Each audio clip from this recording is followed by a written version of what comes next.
k'i kalanlen don kalan bɛɛ ye kalan ye o i bɛ se ka t'i jɔ cogo di k'i tɛ politiki dɔn ko ka wari minɛ politiki mɔgɔw bolo k'o y'i dɛmɛ aw y'o ye diɲɛ yɔrɔ jumɛn démocratie la o ti kɛ mɔgɔw bɛ wari bɔ ka di politiki mɔgɔ ma politiki mɔgɔ tɛ wari bɔ ka di diɲɛ fan si démocratie fan si la parce que ni hɔrɔn don a yɛrɛ bɛ baara la a bɛ ka o baara bila k'a ka baara kɛ denbaya de b'a bolo ni jama ma dɔ d'a ma a k'o baara kɛ a b'a suɲɛ de ou bien a t'a baara kɛ hali baganw b'o kalama n'i y'o ye ka wari bɔ ka d'i ma c'est que dɔ y'a d'a ma de ou bien a y'a ta donc mun y'a d'a ma a bɛ k'a bɔ ka d'e ma u bɛ k'i san u bɛ k'i ka hɔrɔnya san u bɛ k'i denw ka fɛn san ko bɛ bɔ a la o sigilen tɛ n'a ye ko an sɔn jamana don o don arajo ne b'a fɔ na jamana ni ye dɛmɛ kɛ mali dɛmɛ tɛrɛ juru de don juru janw de don an ka dugukolo bɛ ka ban san 50 ɲinan kɔ sɛnɛkɛyɔrɔ bɛna dɔgɔya diɲɛ kɔnɔ diɲɛ jama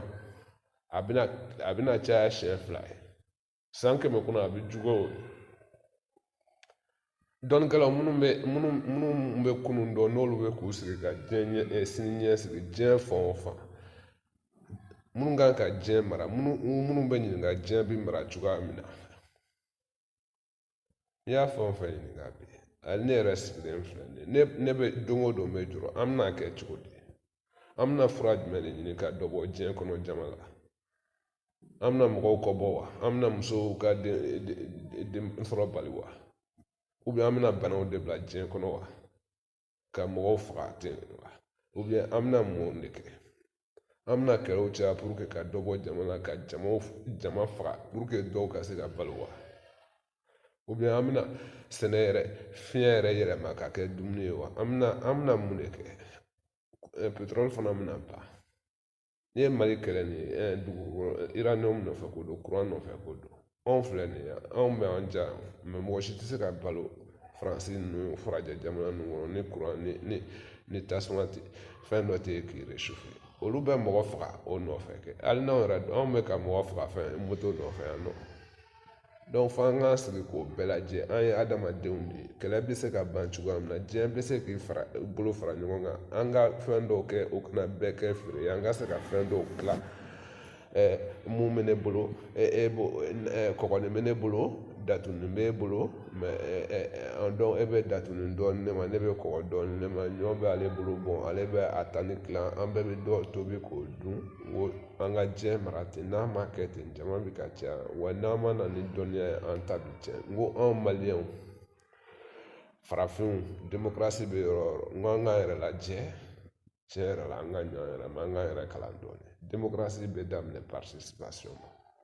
ne filɛ nin ye ni mɔgɔ nana ne ma ko hakili bɛ ka tɔn na wa ekɔlidenw ni chômeurs ye 400 san kɔnɔ baarakɛlaw ye 1000 bon ne yɛrɛ bɛ baara min kɛ maliyɛnw ye sensibilisation la tile yɛrɛ kɔnɔ ne bɛ mun sɔrɔ tile kɔnɔ ne bɛ baara kɛ yɛrɛ 80,000 ni 60,000 o y'a nɔgɔma ne ye pari maliyɛnw bɛ mun di ne ma ne yɛrɛ ye mun sɔrɔ depuis san 7 nin kɔnɔ maliyɛnw mun na a tɛ ne ka tile kelen yɛrɛ baara kɛ wari bɔ mɛ munna n ti jɛn munna don o don b'a fɔ ye o k'a kɛ n bɛ k'a kɛ sini de kama mɔgɔw ɲɛna ko 91 kunun don mɔgɔ caman bolo mɛ anw minnu tun bɛ marifa cira mun na anw minnu tɔɲɔgɔnw sara an bolo anw minnu b'an ka guluku bɔ k'u mɔsi k'an tɔɲɔgɔnw joli b'a la tile 4 nin kɔnɔ n'i y'a ɲininka kunun de don a bɛ ne yɛrɛ ɲɛna a fɔra ne ɲɛna k'a san 28 filɛ a tun bɛ ɲɛna ko san 18 don mɛ n mɛnna faransi deuxième guerre mondiale Hitler ye tiɲɛni minnu kɛ Simone Veil faransi ministre don muso don hali sini anniversaire fɛn o fɛn ale tun bɛ kaso jugu min kɔnɔ a bɛ t'i sigi ka kuma fɔ révolution anniversaire mana se Umaru Mariko mun yɛrɛ ma révolution kɛ ale y'a mun kɛlɛ kɛ a y'an kɛlɛ ale ye kɛlɛ mun kɛ ko révolution kana kɛ Musa m'a kɛ ni mɔgɔ tun bɛna révolution labali ale don a kɛra k'ale to Abidjan ale yɛrɛ ko k'a da t'a la ale AM tɔgɔ t'a la papier minnu a kɛra ni papier minnu ni miiriya mun ye ne de y'a kɛ ne tɛ se ka kuma u ka yɔrɔ si la bi n'u ye ne ye dɔrɔn non c'est fini o bɛɛ bɛ ten parce que a ma k'u ɲɛna ou bien même ni tun bɛ AM na u ma bɔ kɛnɛ kan cɛ bɛrɛ min bɔra kɛnɛ kan hali 2012 a kɔrɔ denmisɛnninw ka sɔrɔsiw to ɲɔgɔn na mugu kan bɛ dugu kɔnɔ a man ca mais 2012 tɛ foyi ye 91 kɛrɛfɛ o responsable tɛ ba ye a ye comité scolaire yɛrɛ ma kɛlɛ kɛ an ye comité de sigi quartier kɔnɔ février kɔnɔ école fermée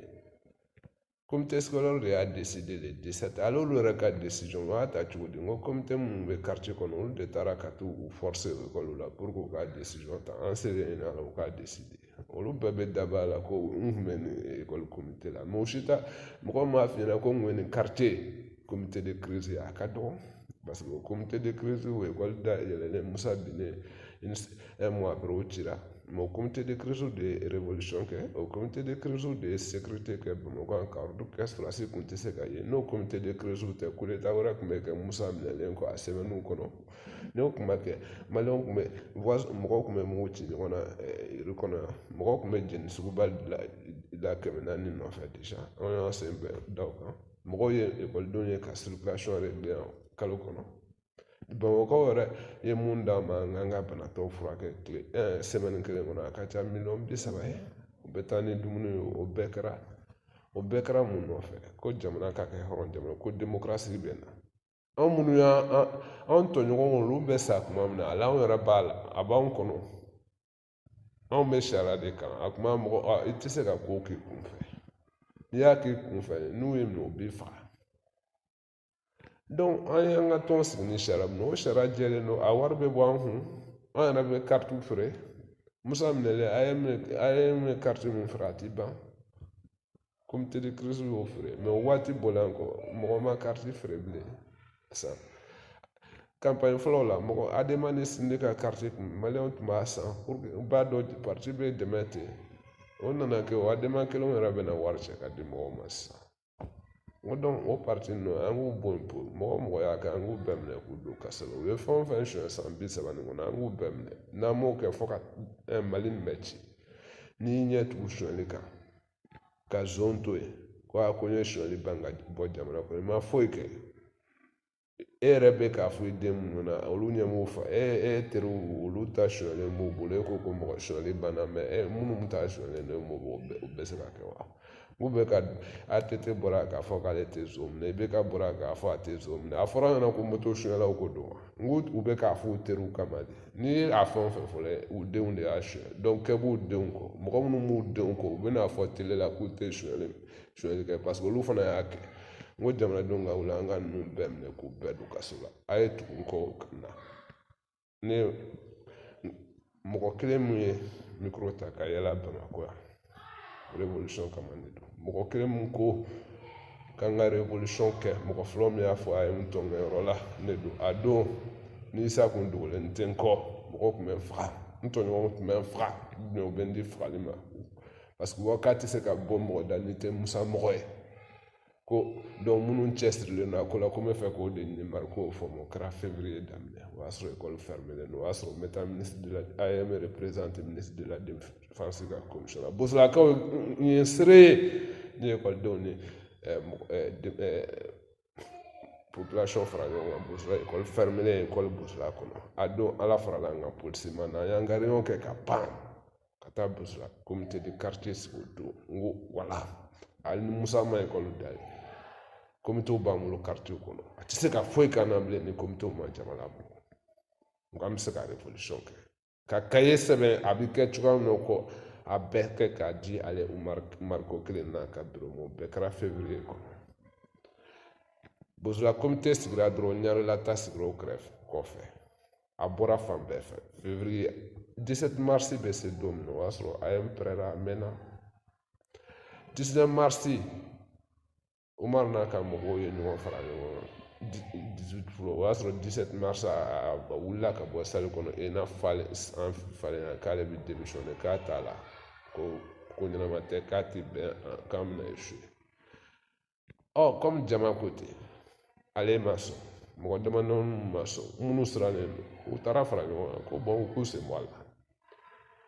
u b'u sen bɔ a la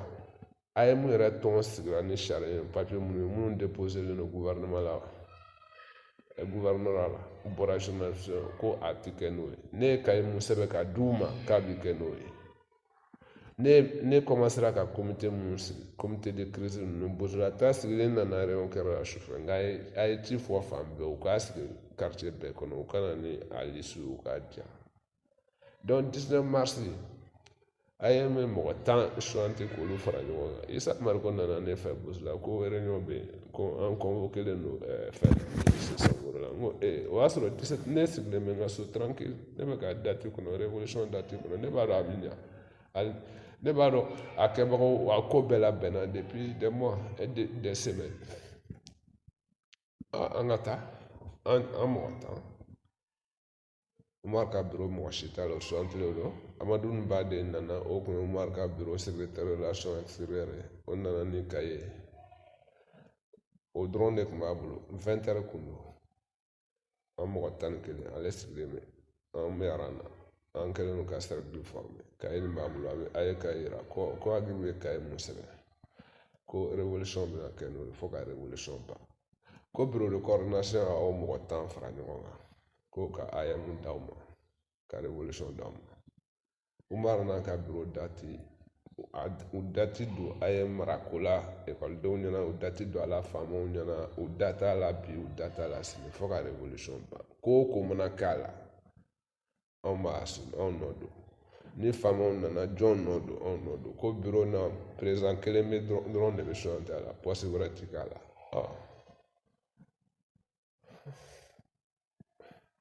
a bɛ kɛ cogo di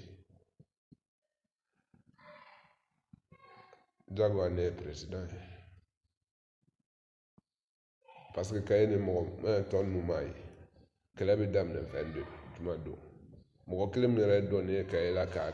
dɔɔnin kalan na mun m'a bɛɛ kalan o ye Isa Mariko parce que o kun dogolen bɛ n fɛ n'i y'a ye ne yɛrɛ ye kaye nin sɛbɛn joona n kan ka révolution kɛ parce que Isa dogolen bɛ n fɛ Musa ni multiplication kɛra ni Musa bɔra a ko na n'a nana sɔmi n'u ye 21 événement kɛ a bɛna Isa minɛ an minnu y'a dogo n ka cɛkɔrɔbaw hali an yɛrɛ sigiɲɔgɔn bɛɛ bɛ an bɛɛ ta cɛnnen don mɔgɔ ma Cabral somɔgɔ ye fanga la mɔgɔ ma Cɛkɔrɔbaw Kisimɔgɔ somɔgɔw ye fanga la Musa jugu fɛn o fɛn Ayise i ma kɛ fɛn ye Mali la bilen bɛɛ b'o dɔn n ko ka ca an bɛɛ ye Musa kalan an kun na Aramatulayi bɛɛ ka taara mun tɔgɔ cɛn Musa sigilen an k'u minɛ k'u don kaso la n'i y'a mɛn u bɛ ka Musa tando parce que u ye wari dɔn a b'u ɲɛna ko mɔgɔw bɛ ka siran Musa ni denmisɛnninw kɔni bɛ ka siran Musa ye a ye Musa labɔ a ka armée d'a ma a k'a ka armée doublé a ka tugu n ko hali sini n b'a baci ne y'a fɔ Musa ɲɛna n b'o fɔ Mali sɔrɔdasi bɛɛ ɲɛna n b'o fɔ diɲɛ sɔrɔdasi bɛɛ ɲɛna mɔgɔ si tɛ se ne la ne yɛrɛ ni Mali peuple bɛ ne kɔfɛ n ko n bɛ faransi gɛn ka bɔ hali n tɛ marifa ta o kama kunkolo Musa ye sɔrɔdasiw ni civiliw fara Moro de y'a daminɛ parce que Moro de ye miliciens créé k'u bila sɔrɔdasiw ni Sénégalais la Musa y'i profité o fɛ ale yɛrɛ kun milicien chef ale de kun b'u former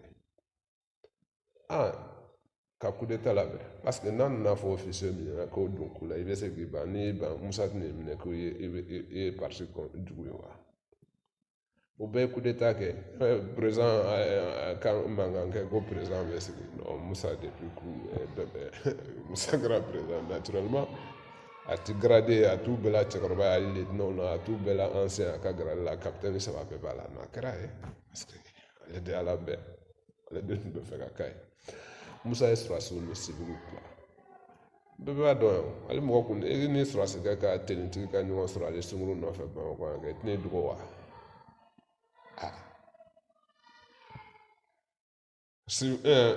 ekɔliden de ye sigi san 22 ka plan kɛ n ko Musa ka sɔrɔdasiw a ka garidiw b'a minɛ ka na d'an ma Umar Mariko kelen nin ko est-ce que Agibu ko a ye n bɛ se ka kalo kelen ɲɔgɔn révolution kɛ wa kalo kelen wa a ti semaine kelen sɔrɔ kunɲɔgɔn kelen sɔrɔ n ko a cayara n ka a tɛ kunɲɔgɔn 2 sɔrɔ jamais n k'a cayalen kunɲɔgɔn kelen jɔn nana ni Musa ye jɔn nana 26 mars ko Musa ko a filaw bolo nin ye garde ATT kun ye mun ye garde présidentielle chef tɛ jɔn taara minɛ Sagagolo ninnu tɛ bere rouge tɛ u ni jɔn fara ɲɔgɔn kan lasini kɔnɔ ninnu tɛ kati tɛ ale birisi ninnu tɛ birisi ye mun ye armée de l'air tɛ u nana jɔ Musa Kone tɛ armée de l'air tɛ kɔri bɛɛ kun tɛ armée m'a minɛ ka na n'a ye comme ko bana joona sinon Musa b'a dɔn an tun bɛna ko tɔ minnu kɛ n'a ka mɔgɔw tun bɛna minɛ n ko yafa aw ma parce que u yɛrɛ ɲinitɔ kun y'a kɛ an tun bɛna fɛn k'u la n ko u tun tɛ se k'e dɛmɛ bilen aw bɛɛ ta kun tiɲɛna a ko la o dɔnniya di n ko armée min filɛ nin ye anw de ta don anw bɛ nisɔngɔ de sara anw balimaw b'a kɔnɔ e bɛ se k'a fɔ k'e b'o lawuli k'anw kama n ko y'anw ka kodɔnbaliya ye e ta tɛ o anw de ta don e de y'a chef ye dɔrɔn n'o tɛ anw de ta ye armée ye n ko n ye buruju gosi a ɲɛna fo ka taa se 150 ɲɔgɔn ma n ko dɔn an ka kuma jɔ ye ni mɔgɔ fili yɛrɛ ma manamana ko de bɛ k'i la n ko an k'a ɲini k'an yɛrɛ dɔn fanga min bara cogoya min na anw bɛnbakɛw ye kɛlɛ kɛ ka jamanaw mara mɔgɔ tɛ to sunɔgɔ la ka kɛ faama ye mɔgɔ tɛ sunɔgɔ la k'i ka denbaya bolo mɔgɔ tɛ sunɔgɔ la k'i bɛ fɛn bonya bɛ da i kan a bɛɛ mara ni marifa de ye n'i tɛ se k'o ta minnu b'a ta olu bɛ n'u mara anw ka ca o ni tamasɛkiw ye siɲɛ 100 ayiwa mun de bɛ yen marifa bɛ jɔn bolo an ka jamana kɔnɔ bi ni dunanw tɛ parce que an nana yɛrɛ kɔ mɛ ko wɛrɛ tɛ kodɔnbaliya don an bɛ ka jigin ɲɔgɔn na hali sonyɛli ni kodɔnbaliya don an ka démocratie participation kɔrɔ hali ni ye gɛrɛbu ye i kan k'a dɔn i bɛ taa gɛrɛbuya kɛ ka mun sɔrɔ i kan k'a bɔ ka don parti la hali fantanw ka parti hali tɔnden t'u bolo dɛ u bɛ kuma min kɛ don o don ko ka gɛrɛbuw dɛmɛ o hɛrɛ bɛ se ma mɛ u t'o kuma kɛ n'u balo tɛ yen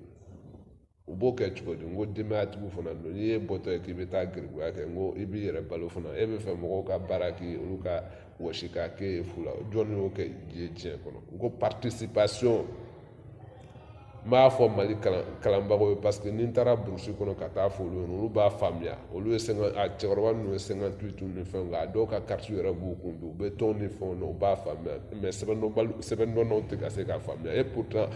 anw bɛ tubabukan min fɔ ale faransi lisiyɛnw n'olu ko k'u bɛ parti minɛ i bɛ s'a sɔrɔ u y'u ka cotisation sara parti bɛ yen hali maire kelen t'u bolo a ma sɔrɔ a ka k'u bolo miliyɔnw b'u bolo k'u ka compte kɔnɔ u tɛ kuma wɛrɛ la a ye farafinw dɛmɛ a ye fantanw fɛn ka taa mɛ farafin minnu bɛ yen u t'a kalama o farafin kelen minnu bɛ yen maliyɛnw yɛrɛ olu bɛ k'a fɔ u somɔgɔw ɲɛna k'u ka wari minɛ politiki mɔgɔw bolo yɛrɛ faga tɛ wa participation a kɔrɔ ye mun ye hɔrɔn e k'i sigi i ka jamana marako la ko n da ti politiki la n ko diɲɛ bɛ ka yɛrɛ mara a ye sabali dɛ n'o tɛ an b'an ka village ni fɛnw kɔnɔ an ka quartier kɔnɔ ni dugutigi ye bɛɛ wele dutigi bɛɛ wele n'a m'i wele i bɛ kɛlɛ kɛ dɛ n k'a n'o bɛɛ ye kelen dɛ n ko donc aw k'aw sigi ko politiki kɛra manangolo fɛn n ko n'i ye a kɛlen manangolo fɛn parce que maa ɲɛnama bɛɛ y'i da bɔ a la sinon n'i ye maa ɲɛnama ni manangolo bila kɛnɛ kan maa ɲɛnama de bɛ tɛmɛ toujours kodɔnbaga de bɛ tɛmɛ toujours kɛlɛ la a bɛ se kodɔnbali la fɛn bɛɛ la a bɛ se kodɔnbali la mɛ ni kodɔnbaliw ko k'u da don a la parce que olu ka kodɔnbaliya yɛrɛ juguyara ni zone ta ye n ko jamana bɛ kɛ tan de participation an b'o fɔlɔ de régler n'o tɛ an bɛ ka fɛn o fɛn ka bɛn sira don hali gɛriko n ko epi gɛriko na rebelles b'u ka wariw don marifa la anw bɛ an ta don projet la mun don girigirigiraw u b'u kari caman réfugiés bɛ na tuguni girigirigira an bɛ wari minɛ na ka don an ka jamana bɛɛ bɛ ka minɛ na an tɛ sɔn min dɔɔni participation an ka fanga ta sisan an ka yɛlɛma ne b'a k'o ye